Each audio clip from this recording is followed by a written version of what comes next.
नमस्कार, आप देख रहे हैं मोबाइल न्यूज 24। मैं हूं अभिषेक कुमार और वक्त हो गया है दिन भर के बड़ी खबरों का। प्रधानमंत्री नरेंद्र मोदी ने इटली की पीएम जॉर्जिया मेलोनी से बीती रात बात की है, जहां मेलोनी ने जून में होने वाले G7 शिखर सम्मेलन के लिए पीएम मोदी को आमंत्रित किया है। मोदी ने इसके लिए मेलोनी को धन्यवाद भी दिया है। सुप्रीम कोर्ट के न्यायाधीश दीपांकर दत्ता ने कहा कि ऐसा प्रतीत होता है कि हर संभव मोर्चे पर भारत की प्रगति को बदनाम करने, कम करने और उसे कमजोर करने की कोशिश की जा रही है और ऐसी किसी भी कोशिश को शुरू में ही रोकना होगा। न्यायमूर्ति दीपांकर दत्ता सुप्रीम कोर्ट की उस पीठ में शामिल थे जिन्होंने ईवीएम के जरिए डाले गए वोट का वोटर वेरिएबल पेपर ऑडिट के साथ 100% मिलान की मांग वाली याचिका को खारिज कर दिया था। इस पीठ में न्यायमूर्ति दीपांकर दत्ता के साथ न्यायमूर्ति राजीव खन्ना भी शामिल थे। इस पीठ में न्यायमूर्ति दीपांकर दत्ता के साथ न्यायमूर्ति राजीव खन्ना भी शामिल थे। संसद भवन की सुरक्षा को लेकर एनएसजी ने की मॉक ड्रिल, हेलीकॉप्टर से करवाया गया संसद भवन का एयर सर्वे।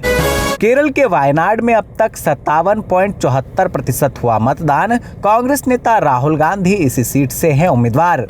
बिहार के अररिया में गरजे प्रधानमंत्री नरेंद्र मोदी, महागठबंधन पर साधा निशाना, कहा आरजेडी और कांग्रेस के शासन में बैलेट पेपर के जरिए लूटा गया लोगों का हक। अब ईवीएम के जरिए देश में स्थापित हो रहा है लोकतंत्र। दूसरे चरण की 88 लोकसभा सीटों पर वोटिंग हुई संपन्न। कहीं 70 तो कहीं 50% तक रहा मतदान। 4 जून को होगा 1202 उम्मीदवार के भाग्य का फैसला। बिहार के दरभंगा में बारात की आतिशबाजी के कारण एक घर में आग लग गई। इस घटना में 6 लोगों की जान चली गई है। ईवीएम पर सुप्रीम कोर्ट का फैसला आने के बाद छत्तीसगढ़ के पूर्व सीएम भूपेश बघेल ने लगाया आरोप। कहा उन्हें शिकायत मिली है इलेक्ट्रॉनिक वोटिंग मशीन पर उनकी तस्वीरें उनके प्रतिद्वंद्वियों की तुलना में छोटी और अस्पष्ट है। फोटो वैसी ही दी गई थी जैसी चुनाव आयोग ने मांगी थी, लेकिन यह उनकी निष्पक्षता पर सवाल खड़ा करता है। क्या यह जानबूझकर किया गया या कोई षड्यंत्र है? 18वीं लोकसभा चुनाव के दूसरे चरण में उत्तर प्रदेश की 8 सीटों पर मतदान जारी है, जहां पश्चिमी यूपी की इन 8 सीटों पर सुबह 7 से शाम 6 बजे तक वोट डाले जाएंगे। वहीं गौतम बुद्ध नगर व मथुरा सीट पर सर्वाधिक 15-15 और बुलंदशहर में सबसे कम 6 प्रत्याशी अपनी किस्मत इस चुनाव में आजमा रहे हैं।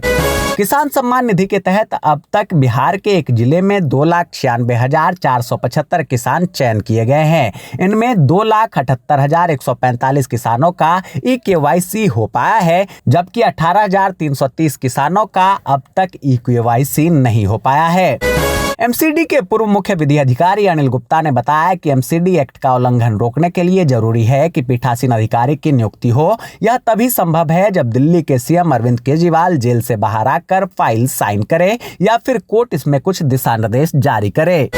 पंजाब के तरनतारन में चाइनीज ड्रोन बरामद किया गया है, जहां रात लगभग 10:15 पर सैनिकों ने तरनतारन जिले के खेमकरण गांव से सटे एक खेत में टूटी हुई हालत में एक ड्रोन को सफलतापूर्वक बरामद किया। इससे पहले बुधवार को भी ऐसा ही एक ड्रोन बरामद किया गया था।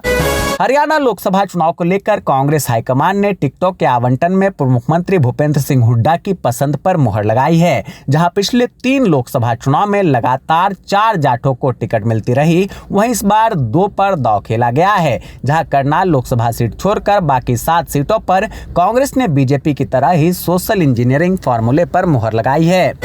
4 धाम यात्रा के लिए अब उत्तराखंड में तैयारियां आखिरी पड़ाव पर है। यात्रा को लेकर सुरक्षा व्यवस्था के साथ साथ श्रद्धालुओं की सुविधा का ध्यान रखा जा रहा है। जहां गुरुवार को 4 धाम की यात्रा की तैयारी को लेकर एक बैठक हुई। इस बैठक में अपर पुलिस महानिदेशक अपराध एवं कानून व्यवस्था AP आयुष्मान ने अधिकारियों को आवश्यक दिशा निर्देश जारी किए। झारखंड में चुनाव आयोग ने दूसरे चरण की 3 सीटें कोडरमा, चतरा, हजारीबाग पर चुनाव की अधिसूचना जारी कर दी है। अधिसूचना जारी होते ही नामांकन प्रक्रिया भी शुरू हो गई है। उम्मीदवार 3 मई तक नामांकन दाखिल कर पाएंगे। लोकसभा चुनाव के दूसरे चरण के चुनाव के तहत आज छत्तीसगढ़ की 3 लोकसभा सीटों पर मतदान संपन्न हुआ। जहां दूसरे चरण में छत्तीसगढ़ की जिन 3 लोकसभा सीट पर वोटिंग हुई उनमें राजनांदगांव, महासमुंद और कांकेर लोकसभा सीट शामिल है। छत्तीसगढ़ में दूसरे चरण के चुनाव में कुल 41 प्रत्याशी चुनावी मैदान में है। मध्य प्रदेश में दो कांग्रेसी दिग्गज सहानुभूति कार्ड खिलकर मतदाताओं को अपने पक्ष में करने का प्रयास कर रहे हैं। जहां कमलनाथ ने छिंदवाड़ा में अपने पुराने संबंधों का हवाला देकर पुत्र नकुलनाथ के लिए वोट मांगा, वहीं पूर्व मुख्यमंत्री दिग्विजय सिंह भी राजगढ़ के मतदाताओं से भावुक अपील कर रहे हैं। साथ ही भाजपा भी उन्हें घेरने का कोई मौका नहीं छोड़ रही है। राष्ट्रपति द्रौपदी मुर्मू जल्द शिमला आ रही है, जहां 4 मई को राष्ट्रपति शिमला के साथ लगते जुबलहट्टी एयरपोर्ट पर उतरेंगी। यहां से छड़ाबड़ा तक वह सड़क मार्ग से जाएंगी। बता दें कि पहली बार किसी राष्ट्रपति द्वारा शिमला आने के बाद इतना लंबा सड़क मार्ग का प्रयोग किया जाना है। जम्मू कश्मीर के त्राल के दादसरा में बीते रात एक स्थानीय मंदिर और मस्जिद को क्षतिग्रस्त कर अपमानित किया गया है। इस मामले को लेकर पुलिस अलर्ट मोड पर आ गई है। पुलिस ने आरोपियों की गिरफ्तारी के लिए तलाशी अभियान भी शुरू कर दिया है। बंगाल में लोकसभा चुनाव के दूसरे चरण के तहत सर्वाधिक रायगंज में 20 व बलुआहाट में कम 13 प्रत्याशी है। तीनों सीटों पर कुल 5298 मतदान केंद्र पर वोट डाले गए, जहां 1134 अति संवेदनशील बूथ घोषित किया गया था। इसमें दार्जिलिंग 408, रायगंज और 418, बालूरहाट के 308 मतदान केंद्र शामिल हैं। सलमान खान के घर के बाहर हुई फायरिंग मामले में मुंबई की एक अदालत ने पंजाब से गिरफ्तार 2 आरोपियों को 30 अप्रैल तक पुलिस हिरासत में भेज दिया है। इन आरोपियों ने शूटर्स को हथियार और कारतूस उपलब्ध कराए थे। गुजरात के सूरत लोकसभा सीट से नामांकन रद्द होने के बाद भूमिगत हुए कांग्रेस प्रत्याशी नीलेश कुंभानी को कांग्रेस के पूर्व विधायक प्रताप दुघात ने गद्दारी का आरोप लगाते हुए देख लेने की धमकी दी है। पूर्व विधायक प्रताप दुघात ने कहा कि कांग्रेस का हर एक नेता और कार्यकर्ता पार्टी को विकट परिस्थिति से उबारने की कोशिश कर रहा है। राजस्थान में फोन टैपिंग का मुद्दा अब गरमा रहा है, जहां राज्य की भजनलाल शर्मा सरकार ने गहलोत सरकार के कार्यकाल में हुए टेलीफोन टैप प्रकरण की जांच करवाने की तैयारी की है। ये जानकारी मांगी गई है कि गहलोत सरकार में किसके निर्देश पर टेलीफोन टैप हुए थे। जी हाँ दोस्तों, मैं देख पा रहा हूँ कि आप में से अधिकतर लोगों ने इस वीडियो को लाइक किया है, कमेंट कर अपनी प्रतिक्रिया दी है और इसे शेयर भी किया है, लेकिन बहुत से लोग अभी भी बाकी हैं, इसलिए उनसे भी रिक्वेस्ट है कि प्लीज वो इस वीडियो को लाइक कर दे, कमेंट कर अपनी प्रतिक्रिया दे और इसे शेयर जरूर कर दे।